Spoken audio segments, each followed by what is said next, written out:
Make sure to turn off your shockwave unit.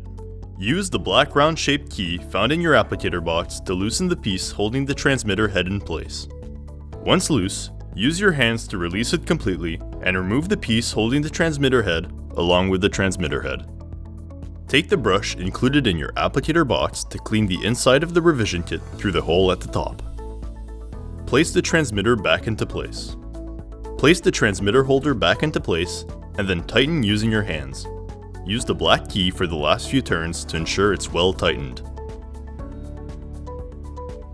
For more information on Ortho Canada's BTL modalities, please visit orthocanada.com.